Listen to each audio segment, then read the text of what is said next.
الحمدللہ وکفا وسلام علی عبادہ الذین اصطفیٰ اما بعد فاعوذ باللہ من الشیطان الرجیم بسم اللہ الرحمن الرحیم واللہ لا یہدی القوم الظالمین قال رسول اللہ صلی اللہ علیہ وآلہ وسلم الظلم ظلمات یوم القیامہ رب اشرح لی صدری ویسر لی امری واحلل عقدۃ من لسانی یفقہوا قولی صدق اللہ العظیم۔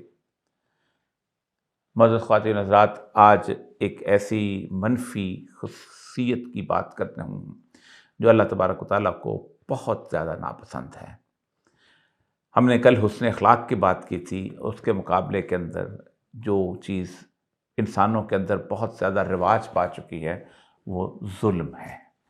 ظلم بیسیکلی استحصال کے زمرے میں بھی آتا ہے، کوئی ایسی چیز جو کہ انصاف سے بعید ہو۔ انصاف یہ ہوتا ہے کہ حقدار کو اس کا حق دلانا،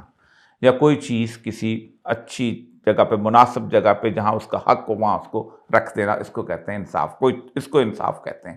یعنی ایک آدمی کو اس کی حیثیت، اس کا مقام، اس کا مرتبہ جو اس کا حق ہے اس کو دے دینا۔ اگر وہ عزت کا مستحق ہے اس کو عزت دے دینا، اس کو دولت کا مستحق ہے اس کو دولت دے دینا، وہ تمام چیز۔ اسی طرح اگر اس کی کسی جگہ پہ کوئی حق تلفی ہوتی ہے تو اس کو ظلم سے تعبیر کیا جاتا ہے۔ یہ حق تلفی بے شمار طریقوں سے ہو سکتی ہے اور بے شمار اس کے راستے ہیں جو کہ عام آدمی جانتا ہے۔ زبردستی آپ طاقتور ہیں، آپ قوت میں ہیں، آپ کسی کی حق تلفی کر سکتے ہیں، آپ کسی کی جائیداد پہ قبضہ کر لیتے ہیں، آپ کسی کو گالی دے دیتے ہیں، آپ کسی کو بے عزت کر دیتے ہیں۔ بے شمار اس کے راستے ہیں جو ظلم کے، یعنی ایک بنیادی ڈیفینیشن کہ اگر انصاف طلب اگر آپ ہوں اور آپ سمجھیں کہ یہ چیز انصاف کے قریب ہے تو جو اس کے الٹ ہوگی وہ اس کے طور پر وہ اسے ظلم سے تعبیر کیا جائے گا۔ اب ظلم کے بارے میں جو قرآن پاک کی آیات میرے سامنے ہیں وہ اتنی زیادہ ڈرا دینے والی ہیں کہ یوں لگتا ہے کہ جیسے اللہ تبارک و تعالیٰ ظالموں سے قیامت کے دن اس شدت کے ساتھ پیش آئے گا کہ شاید کسی اور سے نہ پیش آئے۔ واللہ لا یہدی القوم الظالمین، یہ پہلی چیز ہے۔ یعنی اگر آپ ظلم کر رہے ہیں تو اللہ تبارک و تعالیٰ قیامت نہیں دنیا میں بھی آپ کو ہدایت سے محروم کر دیتا ہے۔ یعنی اگر آپ ظلم کر رہے ہیں تو آپ دین کی طرف آنے کا راستہ آپ کا جو ہے وہ بند ہو جاتا ہے۔ آپ ظلم کر رہے ہوتے ہیں اور آپ اگر سوچیں کہ میں جب اللہ کا مقرب بندہ بن جاؤں گا، یا اللہ تعالیٰ مجھے ہدایت دے دے گا، یا اللہ تعالیٰ مجھے علم دین عطا فرما دے گا، تو یہ ناممکنات میں سے ہے۔ آپ کو اللہ تبارک تعالیٰ فرماتے ہیں کہ ظلم کرنے والے کو میں واللہ لا یہدی القوم الظالمین، یعنی آپ ظلم کریں پھر اس کے بعد سمجھیں کہ آپ نے روزہ رکھا ہوا ہے، آپ نے حج کیا ہوا ہے، آپ نے زکوٰۃ دی ہوئی ہے، یہ ساری چیزیں جو ہیں بیسیکلی ہدایت کے شاید زمرے میں نہ آئیں۔ آپ کے اعمال بھی اس میں، الا لعنت اللہ علی الظالمین، ظالموں پر اللہ تعالیٰ کہتے ہیں میری لعنت مسلط۔ لعنت کہتے ہیں اللہ تبارک و تعالیٰ کی رحمت سے عمر بھر کے لیے محرومی، یعنی جس شخص کو اللہ تبارک و تعالیٰ رحمت کی نظر سے نہیں دیکھے گا وہ ظلم کرنے والا ہے۔ الا ان الظالمین فی عذاب مقیم، اور بے شک ظالم دائمی عذاب، مقیم دائمی عذاب میں نے کھالوں گا نہیں ان کو، اس کو جو ظالم لوگ ہیں۔ ما للظالمین من حمیم ولا شفیع یطاع، ظالموں کے لیے نہ کوئی ولی، کوئی دوست ہوگا اور نہ سفارشی جس کی بات مان لی جائے۔ یہ قرآن پاک کی چند آیات میں نے آپ کے سامنے رکھی ہیں کہ ظلم کرنے والا جو بھی شخص ہوگا اس دنیا کے اندر، خواہ اس نے اپنے بچوں کا پہ ظلم کیا، خواہ اس نے اپنی بہنوں کی جائیداد نہ دے کے اس پہ ظلم کیا، خواہ اس نے اپنے والدین کے ساتھ اس نے سلوک نہ کر کے ظلم کیا، خواہ اس نے پڑوسی کو ستایا۔ یعنی پڑوسی کے بارے میں تو میں کبھی حدیثیں پڑھتا ہوں تو میں حیران رہ جاتا ہوں کہ اتنے زیادہ حقوق، جس نے پڑوسی کے کتے کو ایذا دی اس نے پڑوسی کو ایذا دی۔ کوئی مومن اس وقت تک پڑوسی مومن ہو ہی نہیں سکتا کہ وہ خود تو پیٹ بھر کر سوئے اور اس کا پڑوسی جو ہے وہ بھوکا سوئے، بے شک اس کا پڑوسی مشرک ہو، بے شک پڑوسی اس کا کافر ہو، کوئی تخصیص ہی نہیں رکھی۔ بدترین وہ شخص ہے جس کا پڑوسی اس کی ایذا سے محفوظ نہیں ہے۔ اور یہاں تک کہا گیا کہ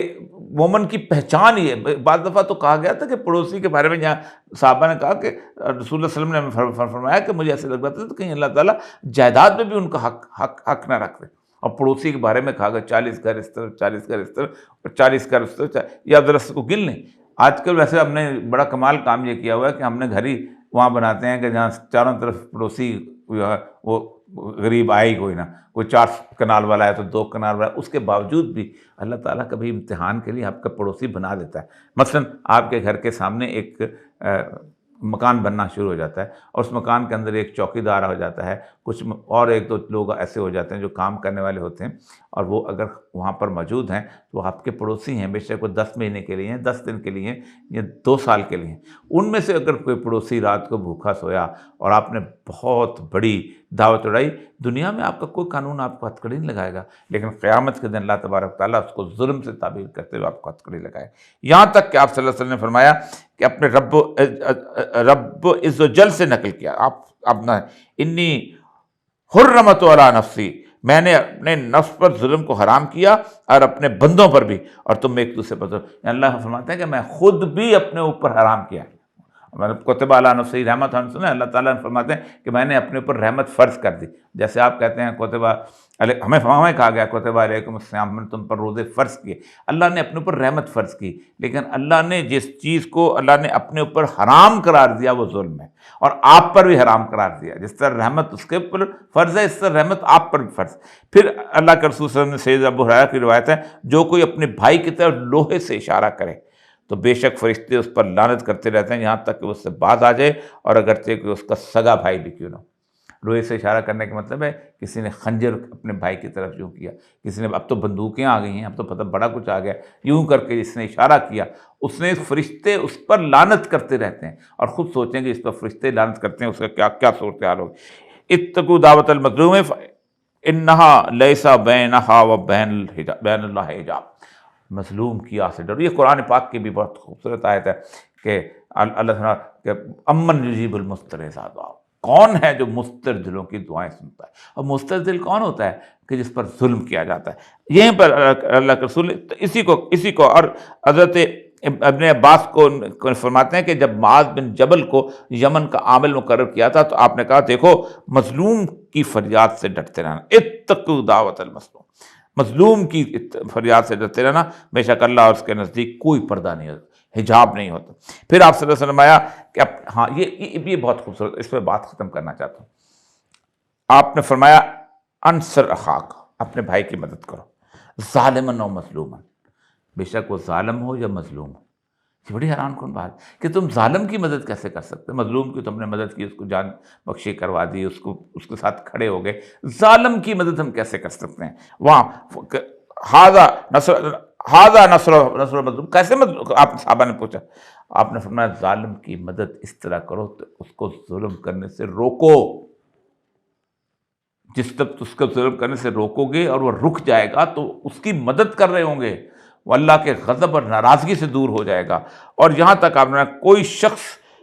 جس نے زمین میں سے کسی کو بھی ناحق حصہ لیا تو قیامت کے دن سے 7 زمینوں میں دسا دیا جائے گا۔ آج کل آپ ایک مرلہ کیا، کنال کیا، ایکڑ لوگوں کی زمین کے قبضہ کرتے ہیں، یعنی اس کے اوپر زمینوں کا بوجھ 7 زمینوں کا اس کے اوپر ڈال دیا، یہاں تک ایک حدیث میں آتا ہے کہ اس کو زمین کو اس کو کندھے پہ ڈال دیا جائے گا اور وہ اٹھاتا پھرے گا۔ جس کسی نے اپنے کسی بھائی پر ظلم کیا تو اسے چاہیے کہ اسے دنیا میں معاف کروا لے، کیونکہ وہاں درہم و دینار نہ ہوں گے، پہلے اس کے بھائی کے لیے اس کی نیکیوں میں سے حق دلایا جائے گا، اور پھر اس کی نیکیاں جو ہیں اگر پیسے نہیں ہوں گے تو اس کو نہیں ہوں گی تو اس کو دیے جائیں گی۔ یہی مسئلہ ہے کہ اسلام کے اندر سب سے ناپسندیدہ کام جو ہے وہ ظلم ہے، خواہ وہ بادشاہ کرے، خواہ وہ حکمران کرے، خواہ وہ ایک باپ اپنے اولاد پہ کرے، خواہ وہ بھائی اپنے بہنوں پہ کرے، خواہ وہ میاں اپنی بیوی پہ کرے، تمام جگہ پہ جہاں کہیں بھی آپ ناانصافی کر رہے ہوتے ہو، آپ ظلم کر رہے ہوتے ہو، تو جب ظلم کر رہے ہوتے ہو ایک تو اللہ کی لعنت آپ پہ مسلط ہوتی ہے، اور دوسرا یہ ہوتا ہے کہ اللہ کہتا ہے کہ میں آپ کو ہدایت نہیں دیتا۔ کتنے بد نصیب ہوتے ہیں وہ لوگ کہ جنہیں اللہ ہدایت سے محروم کرتے۔ وآخر دعوانا الحمدللہ رب العالمین۔